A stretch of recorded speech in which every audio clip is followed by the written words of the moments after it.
Cinema, அரசியல், முதலீடு, விவசாயம் மற்றும் பல உபயோகமான தகவல்களை தெரிஞ்சுக்க விகடன் ஆப் இன்ஸ்டால் பண்ணுங்க. 15 நாளைக்கு ஒரு முறை பூச்சி மருந்து அடிக்கணும்.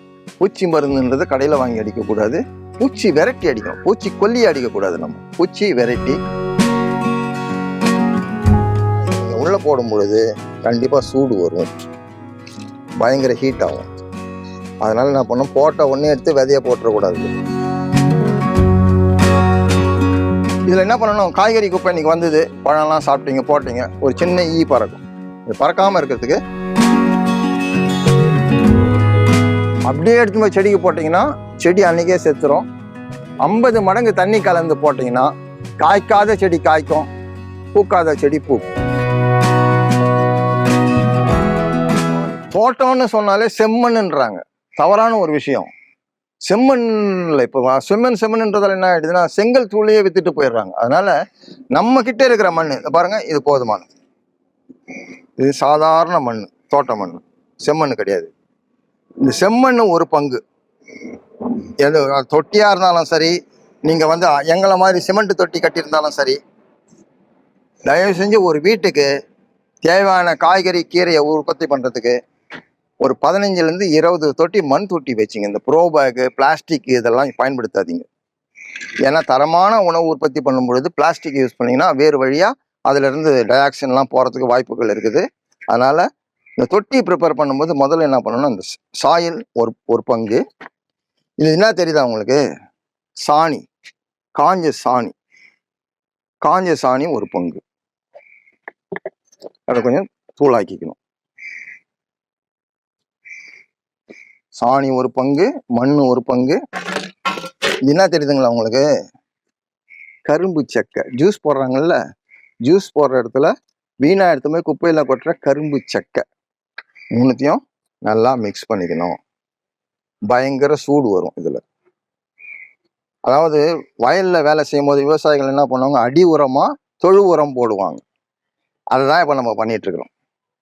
இந்த கரும்பு சக்கை எதுக்கு சார் போட்டுக்கிறீங்கன்னா, தண்ணி அதிகமாக கொடுக்க முடியாது, எவாபரேஷன் ரேட் அதிகமாகும். மாடியில் எங்கே தொட்டியில் போட்டு வச்சாலும் அதை குறைக்கிறதுக்காக என்ன ஆகும்னா, இந்த கரும்பு சக்கை வந்து தண்ணியை பிடிச்சி வச்சுக்கும், தண்ணியை உறிஞ்சி வச்சுக்கும்.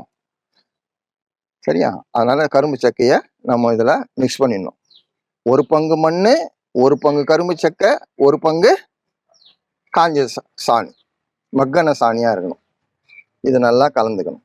ரைட்டா? இப்போ ஒரு பாட்டு ப்ரிப்பேர் பண்ணுறோம் அப்படின்னா, முதல்ல பாட்டை என்ன பண்ணணும், நல்லா சுத்தம் பண்ணி இது மாதிரி வச்சுக்கணும்.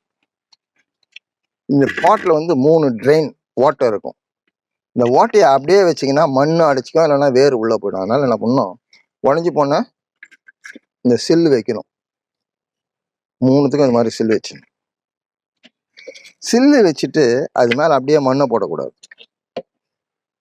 அந்த மணல் எடுங்க வச்சுட்டு, இந்த மணல் இல்லைன்னா மணல் கப்பி, இல்லை மண்ணு போட்டிங்கன்னா அந்த ஃபைன் டஸ்ட்டு போய் அந்த ஓட்டையை அடைச்சிடும். அதனால மணல் போட்டிங்கன்னா ஃபைன் டஸ்ட்டு வராது, அந்த சில்லு வரைக்கும் அதை மூடிடணும்.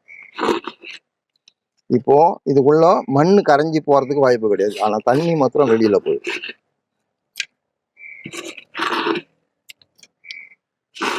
இதுதான் பாட்டு ப்ரிப்பேர் பண்ணுற முறை. இப்போ மண் தொட்டியில் பண்ணும்போது இது மாதிரி பண்ணணும். சிமெண்ட் தொட்டி கட்டுறோம் மாடியில், என்ன கேட்டால் பெஸ்ட்டு. சொந்த வீடு சார், நான் பர்மனெண்ட்டாக பண்ண போகிறேன் விவசாயம் மாடியில் அப்படின்னா, கடப்பாக்கல்ல வாங்கி அடியில் வைங்க, 2க்கு 5, 10 சதுர அடி. சைடில் செங்கலை ஒட்டுங்க. எல்லாத்துக்கும் ஒரு ஓட்டை வைக்கணும், ட்ரெயின் கண்டிப்பாக. அவ்வளோதான்.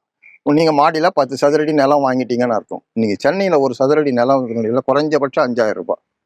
நீங்கள் ஒரு 3000 ரூபாய் 4000 ரூபாய் செலவு பண்ணிங்கன்னா 10 சதுரடி விவசாய நிலத்தை நீங்கள் மாடியில் வாங்கிடலாம். நெல் வேர்க்கடலை வரைக்கும் நாங்கள் போட்டு எடுத்துட்டோம். அதனால இது விவசாய நிலம்னு சொல்றதுல தப்பே கிடையாது. தயவு செஞ்சு எந்த காரணத்தை மட்டும் மாடியில் வந்து மரம் வளர்க்காது. வாழை மரம் வச்சேன் சார், தென்னை மரம் வச்சேன் சார், ஏன்னா காற்று அடிக்கும் போது தொட்டியும் சேர்த்து உடைச்சிடும். ஆனால் முருங்கை மரம் மாத்திரம் வைங்க. முருங்கை மரத்தில் என்ன அட்வான்டேஜ்னா, முருங்கை முறிஞ்சிடும், கண்டிப்பாக முருங்கை வைங்க. இப்போ இது போட்டாச்சு. இப்போ இதில் என்ன பண்ணணும், நம்ம ஏற்கனவே இந்த போட்டு வச்சுக்கிற சாயில் மிக்சர் இருக்கு இல்லையா, சாயில் மிக்சரை வந்து இதில் ஃபுல்லாக போடணும். இந்த சாயில் மிக்சரை இதில் போடணும். என்னென்ன போட்டிருக்கேன் அதில், மண் ஒரு பங்கு, கரும்பு சக்கை ஒரு பங்கு, சாணி ஒரு பங்கு. சாணி பாருங்கள் எப்படி இருக்குது பாருங்கள், தெரியுதா? இது மாதிரி இருக்கணும். ரொம்ப இது மாதிரி இருக்கணுன்றதுலாம் இல்லை, கொஞ்சம் ஒரு பச்சை சாணியாக போடாதீங்க, சூடு அதிகமாக இருக்கும். கொஞ்சம் நாள் ஆன சாணியாக போட்டிங்கன்னா இப்போ பாருங்கள், இது வந்து எல்லாம் மிக்ஸ்அப் ஆயிடுச்சு. கரும்பு சக்கை தெரியல, சாணி தெரியல, மண் தெரியல, எல்லாம் ஒரு. ஆனால் இதை நீங்கள் உள்ளே போடும் பொழுது கண்டிப்பாக சூடு வரும், பயங்கர ஹீட் ஆகும். அதனால என்ன பண்ணணும், போட்ட ஒன்றே எடுத்து விதைய போட்டுறக்கூடாது. இதில் ஃபுல்லாக நிறைச்சிட்டு ஒரு வாரம் தண்ணி மாத்திரம் தெளிக்கணும். அப்போ என்ன ஆகும், இதெல்லாம் க்யூர் ஆகிடும். கை வச்சிங்கன்னா உள்ள சூடு தெரியக்கூடாது. அந்த சமயத்தில் 2 மண்புழு விட்டுணும் தொட்டிக்கு. ஒரு தொட்டிக்கும் 2 மண்புழு விடணும். அப்பப்போ நீங்கள் வந்து தொட்டியை கலர முடியாது. உங்களுக்கு உள்ள ஈரமாக இருக்கிறதுக்கு ஸ்பாஞ்சு வச்சிட்டோம். எது, கரும்பு சக்கை. காயறுத்து போடலாமா சார்ன்னு கேட்குறாங்க. காயறுப்பித்து போடலாம், ஆனால் காசு கொடுத்து வாங்கணும் நீங்கள். ரெண்டாவது, காயறுப்பித்தில் லிக்னின் அப்படின்னு ஒரு கெமிக்கல் இருக்குது. அதை க்யூர் பண்ணுறதுக்கு என்ன பண்ணுறாங்க, யூரியா யூஸ் பண்ணுறாங்க. உப்பு போட்டு ஊர்க்காய் போட்டது தான் அந்த காயறுப்பித்துன்றது. எதுக்கு நம்ம உப்பு போட்டதை யூஸ் பண்ணணும்? நம்மக்கிட்ட நம்ம தெருலையே கரும்பு ஜூஸ் போட்டுட்டு இருக்கிறாங்க. அந்த குப்பையும் நம்ம எடுத்துக்கிற மாதிரி ஆகிடும். வெளியில் அது கொட்டுற வேலையாக நம்ம தலை பண்ண மாதிரி பெஸ்ட் மெட்டீரியல் இது. ஸோ இவ்வளோதான். இதுக்கு என்ன பண்ணணும், ஒரு வாரம் தண்ணி போகணும். ஒரு வாரம் தண்ணி தெளிச்சிங்கன்னா இன்னும் கொஞ்சம் இறங்கணும். அந்த சமயத்தில் இந்த தொட்டிக்கு ஒரு 2 வெண்டை விதை, ஒரே ஒரு கத்திரி நாற்றா போடணும். நாற்று எப்படி போடுறதுன்றதை நான் கீழே காமிக்கிறேன். இந்த ஜூஸ் போடுற இடத்துலேயே ஒரு டம்ளர் கூட ஜூஸ் டம்ளர் இருக்கும். அதில் ஒரு தக்காளி விதை, ஒரு மிளகா விதை ஒரு போட்டிங்கன்னா அதுலேயே வளரும். அதை எடுத்து நீங்கள் இதில் வச்சுக்கலாம். நாட்டுறாங்கால அதை பயன்படுத்தலாம். எப்படின்றத நான் அப்புறம் காமிக்கிறேன், கீழே இருக்குது அது. ஸோ இதுதான் பாட்டு ப்ரிப்பேர் பண்ணுறது. இதே நீங்கள் தொட்டி ஆனாலும் அதே தான். ஆனால் தொட்டி பண்ணும் பொழுது அடியில் கடப்பாக்கல் போடுறீங்க, அதனால பயங்கர சூடு வரும். அப்போது அடியிலேருந்து சூடு செடிக்கு வரக்கூடாது. அதை நிறுத்துறதுக்கு தான் இது மாதிரி நீட்டாக இருக்கிற கரும்பு சக்கையை அடியில் ஒரு 3 அங்குலத்துக்கு போட்டுட்டு இந்த மிக்சரை மேலே போடணும். அங்கேயும் ஃபுல்லாக தொட்டி ஃபுல்லாக போட்டு தண்ணி தெளிக்கணும். அது வந்து விவசாய நிலமாக மாறிடும். இப்போ அடி உரம் போட்டாச்சு. மேல் உரம் மாதத்துக்கு ஒரு முறை போட்டால் போதும். மேல் உரமாக என்ன போடலாம், உங்கள் வீட்டில் வர குப்பைகளையே நீங்கள் ஒரு பூத்தொட்டியில், அதாவது குப்பை ப்ராசஸ் பண்ணுறது பிளாஸ்டிக் டப்பா வைக்காதீங்க, மண் தொட்டியே வைங்க, இல்லை சிமெண்ட் தொட்டி வச்சுங்க. ஏன்னா ஒரு முறை நீங்கள் வாங்கிட்டீங்கன்னா போதும், அதுலேருந்து நம்ம ப்ராசஸ் பண்ணிகிட்டே இருக்கலாம். அதை நான் காமிக்கிறேன். இதில் என்ன பண்ணணும், காய்கறி குப்பை இன்றைக்கி வந்தது, பழம்லாம் சாப்பிட்டீங்க போட்டிங்க, ஒரு சின்ன ஈ பறக்கும். அது பறக்காமல் இருக்கிறதுக்கு இந்த மாதிரி காஞ்ச சாணியை இந்த அளவுக்கு போதும், ஒரு ஸ்பூன் அளவுக்கு இது மாதிரி காஞ்ச சாணியை என்ன பண்ணணும், ஊற்று அது மேலே அப்படி தூவிட்டணும். உப்பு போட்ட மேலே 1 கிராம் சாணியில் 300லேருந்து 500 கோடி பாக்டீரியா இருக்குது. அந்த பாக்டீரியல் ஆக்டிவிட்டிஸ் டேக்ஸ் பிளேஸ். உங்களுக்கு எந்த பிரச்சனையும் வராது. சரியா? இப்போ மண்புழு எங்கே சார் போகிறது நாங்கள் அப்படின்னா, உங்கள் ஏரியாவில் எங்கன்னா பார்க்கு மண் இருக்கிற இடமா இருந்ததுன்னா ஒரு சதுரடிக்கு ஒரு சதுரடி, ஒரு 1/2 அடி ஆழம் தோண்டிடுங்க. இந்த காஞ்ச சாணி கொஞ்சம் கரைச்சி கொஞ்சோண்டு வெல்லம் போட்டு அது உள்ளே ஊற்றிட்டு லேசாக கொஞ்சம் இலைங்கள்லாம் போட்டு மூடிடுங்க. ஒரு 15 நாள் பொறுத்து திறந்து பார்த்தீங்கன்னா ஏகத்துக்கு மண்புழு இருக்கும். இது வந்து மண்புழுவை வர வைக்கிறது, inviting earthworm in your place. பூமி உள்ள அது சாப்பாடு இல்லாமல் தவம் இருந்துன்னு இருக்குது. இந்த கரும்பும் வெல்லமும் சாணியும் நீங்கள் சேர்த்து போடும் பொழுது அதனுடைய ஸ்மெல்லுக்கு எங்கே இருந்தாலும் அது வந்துடும். ஸோ இப்போ மண்புழு கிடைக்குமா? 2 மண்புழு நீங்கள் விட்டுட்டிங்கன்னா அது என்ன பண்ணோம், உள்ளே உழுதுகிட்டே இருக்கும். அதிலிருந்து நாங்கூழ் கட்டிகள்னு ஒன்று மேலே வரும். எங்கன்னா நாங்கூழ் கட்டிகள் பார்த்துருக்கீங்களா? நான் கீழே காமிக்கிறேன். எங்கள் ஏரியாவில் ஃபுல்லாக மண்புழு இருக்குது. அது என்ன பண்ணோம், கீழே இருந்து வந்து மேலே அந்த கழிவு தள்ளும். அதுக்கு மிஞ்சின மண்ணு கிடையாது, என்ரிச்டு சாயில். அப்போ அடிக்கடி நீங்கள் இதை கலர வேண்டியது இருக்குமா? யார் கலர்றாங்க? மண்புழு கலர்றாங்க. சரியா? அதுக்காக தான் இந்த போடுறது. ஏன்னா அடிக்கடி நம்மளால் கலர முடியாது.